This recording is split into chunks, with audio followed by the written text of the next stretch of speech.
Hello दोस्तों, आपका स्वागत है इस वीडियो पर। आज जो कहानी आपको सुनाने वाली हूँ वो आपके भी होश उड़ा देगी। तो चलिए कहानी शुरू करते हैं। जब इंसान की सांसें भी थमने लगे, जब इंसान की रूह भी कांपने लगे, तो अंदाजा लगाएगा कि उस इंसान के ज़हन के अंदर कैसा माहौल होगा। मान लीजिए कि आप कहीं काम करते हैं और अचानक से आपका कुछ ऐसी शक्तियों से सामना हो जाए जो अप्रत्याशित हो, जिन्हें देखने के बाद या यूं कहें कि जिन्हें महसूस करने के बाद आपकी जिंदगी ही बदल जाए। दोस्तों, कुछ ऐसा ही हुआ गुजरात में एक एटीएम सर्विस कंपनी में काम करने वाले जितेंद्र के साथ। जितेंद्र एक मध्यम वर्ग के इंसान थे। वो न बहुत हाईफाई सोसाइटी के थे, न ही बहुत ही गरीब। बस किसी तरह उनके जीवन का गुजारा चल जाता था, इतना वो कमा लेते थे। उनकी शादी को करीब 4 साल हो चुके थे। उन्हें एक बेटा भी था। वैसे तो जितेंद्र बहुत ज्यादा पूजा पाठ नहीं करते थे, या कहा जाए कि बहुत ज्यादा इन चीजों में उनकी आस्था नहीं थी। अगर रास्ते में कोई मंदिर या मस्जिद आ जाए तो अपना सिर जरूर झुका लेते थे। जितेंद्र की नौकरी का समय दिन में लगभग 9 घंटे का होता था, पर एटीएम मशीन का फॉल्ट आने पर उन्हें रात के किसी भी वक्त सर्विस देने जाना पड़ जाता था। अपने इसी काम के चलते वह एक रात अपनी बाइक से जा रहे थे। उन्हें शहर से थोड़ी दूर एक रिहायशी इलाके के पास एटीएम में फॉल्ट हुई थी, उसे ठीक करने जाना था। वैसे तो इस काम के लिए 2 लोग थे, पर जितेंद्र का पार्टनर उस रात बीमार था, तो सर्विसिंग के लिए उन्हें अकेले ही जाना पड़ा। जब वह इस पॉइंट पर पहुंचे तो अपनी बाइक उन्होंने स्टैंड पर खड़ी कर दी।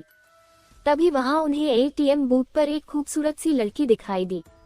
जितेंद्र ने सोचा कि उसे शायद पैसे निकालने होंगे और वह एटीएम मशीन के ठीक होने का वेट कर रही होगी। फॉल्ट ठीक करने के लिए जैसे ही जितेंद्र एटीएम बूथ के अंदर गए तो वह लड़की भी पीछे पीछे अंदर आने लगी। सिक्योरिटी गार्ड ने उन्हें बाहर रुकने के लिए कहा। अब जितेंद्र अपना काम शुरू कर चुके थे।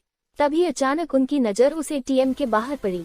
वहां उन्होंने जो देखा उसे देख कर के उनके पसीने छूट गए। बाहर जो लड़की खड़ी थी अब वो वहां पर नजर नहीं आ रही थी। उन्होंने चारों तरफ नजर घुमाई लेकिन उन्हें कोई दिखाई नहीं दिया। उनकी उत्सुकता बढ़े। जून की रात का समय था, वीराना सन्नाटा था। एटीएम जहां पर था वहां पर छोटा मोटा जंगल लगा हुआ था। यहाँ तक कि उस जगह पर कुछ लाशों को भी दफनाया जाता था। हो सकता है यही सोच करके उनकी उत्सुकता बढ़ ही गई। उन्होंने दरवाजे से बाहर झांक करके देखा तो उनके रगों में बहता हुआ खून भी बर्फ के जैसे जम गया था, क्योंकि बाहर खड़ी लड़की का चेहरा बुरी तरीके से बिगड़ा हुआ था और वो एटीएम गार्ड का सर अपने हाथ में लिए हुए खड़ी थी और वह जितेंद्र की ओर घूर घूर करके देख रही थी। यह सब देख करके जितेंद्र का दिल बेतहाशा तेजी से धड़कने लगा। उन्होंने वहां से नजरें हटा ली और सोचा कि हो सकता है कि ये उनका भ्रम हो। वो ये सब सोच ही रहे थे कि तभी अचानक उनके सीनियर का फोन बज उठा। वो फोन वहां का फॉल्ट जल्दी ठीक करने के लिए था। कांपते कांपते जितेंद्र फिर से काम पर लग गए। थोड़ी ही देर में उन्होंने एटीएम मशीन ठीक कर ली। इस बार एटीएम बूथ के बाहर देखने पर सब नॉर्मल लग रहा था। वो लड़की भी वहां खड़ी थी और एटीएम बूथ का गार्ड भी उसके आसपास आराम से खड़ा था। जितेंद्र ने सोचा कि पहले जो भी देखा होगा वह सब उसका भ्रम ही होगा। वो काम निपटा कर सीधा अपनी बाइक की ओर दौड़ा और जाने से पहले उसने एक बार फिर एटीएम बूथ पर नजर डाली। तब एक बार फिर से उसका दिल दहल गया। एक बार फिर बाहर खड़ी लड़की एटीएम गार्ड का सर अपने हाथ में लिए हुए खड़ी थी। इस भयानक नजारे को देखकर जितेंद्र बुरी तरह डर गए और वहां से भाग निकलते हैं। वापस लौटते वक्त भी उन्हें बार बार यह आभास हो रहा था कि उनकी बाइक के साथ कोई न कोई तो चल रहा है। वे घबराए हुए बाइक चलाए जा रहे थे। न जाने कैसे अचानक ही उनकी बाइक बंद हो गई और ठीक एक बरगद के पेड़ के पास जाकर के रुकी। जितेंद्र को यकीन नहीं हो रहा था कि उनके साथ ही सब सचमुच में हो रहा है। उन्होंने नजर उठाई तो बरगद की शाखा से झूलती हुई एक आकृति उन्हें नजर आई। उसके हाथ में एक आदमी का सिर था और वो अजीब घरघराहट भरी आवाज में कुछ बोल रही थी। जितेंद्र ये सब देखकर वहीं जम गए।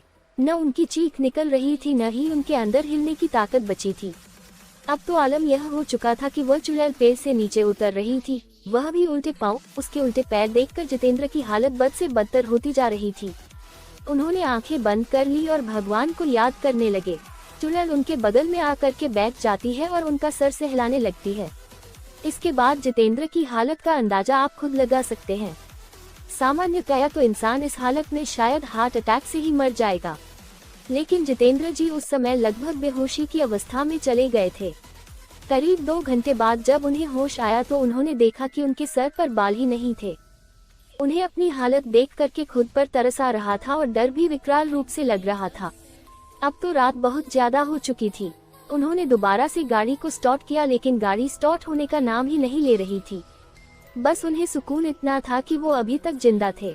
लेकिन जैसे ही बाइक स्टार्ट हुई और उन्होंने बाइक को आगे बढ़ाया, वैसे उन्हें साफ साफ महसूस हुआ कि कोई पीछे उनकी गाड़ी पर बैठा है। कोई देख तो नहीं रहा था, लेकिन उन्हें दोबारा से साफ साफ एहसास हुआ कि किसी ने उनके कंधे पर हाथ रखा है।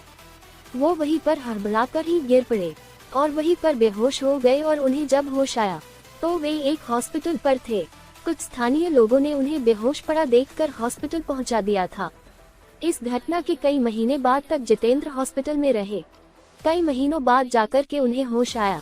इसके बाद धीरे धीरे करके वह सामान्य हो गए। लेकिन जिस दिन वे हॉस्पिटल को छोड़े, उसके बाद उस जगह को छोड़ दिया और दूसरे जगह आकर के बस गए। डर इतनी बुरी चीज होती है कि जो इंसान को बर्बाद करने में वक्त भी नहीं लगाती। उन्होंने बाद में ये पता करने की कोशिश भी नहीं की आखिर उनके साथ ऐसा क्यों हुआ और आखिरकार वो चुड़ैल कौन थी। लेकिन इन 4-5 महीनों में उनके भाई को कुछ ऐसी चीजें पता चली जो उनके भाई को भी डराने के लिए काफी था। उन्हें पता चला कि जितेंद्र एक लड़की से प्यार करते थे। चूंकि जितेंद्र शादीशुदा थे, इसलिए उन्होंने उस लड़की को धोखा दे दिया।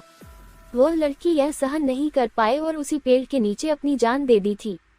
जितेंद्र तो यह जान भी नहीं पा रहा था, क्योंकि जिस दिन उसने उस लड़की को छोड़ा था, उसके बाद से उन्होंने पलट करके कभी जानकारी लेने की कोशिश ही नहीं की। लोग कहते हैं ये वही लड़की है जो उस बरगद के पेड़ के पास रहती है। जो कोई भी उस रास्ते से गुजरता है, कभी कभी उसे असामान्य घटना का सामना करना पड़ जाता है। चूंकि जितेंद्र पहली बार उस रास्ते से गुजरे थे, इसलिए उनके साथ भी घट गई। लेकिन शायद उसने जितेंद्र को मारा नहीं। हो सकता है प्यार अभी भी बाकी है, लेकिन ऐसा करना हरदम गलत है। उनके भाई ने बाद में ये सारी बातें जितेंद्र को बताई। फिर जितेंद्र को बहुत पछतावा हुआ। लेकिन दोस्तों, गलती करने के बाद पछताने का कोई मतलब नहीं है। इसलिए दोस्तों, इस तरीके की गलती जिंदगी में कभी मत करिएगा और न ही कभी किसी को करने दीजिएगा, क्योंकि हर एक इंसान अपने में बहुमूल्य होता है। तो दोस्तों, उम्मीद करती हूँ ये कहानी आपको पसंद आई होगी।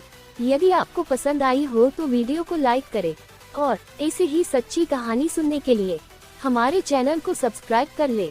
धन्यवाद।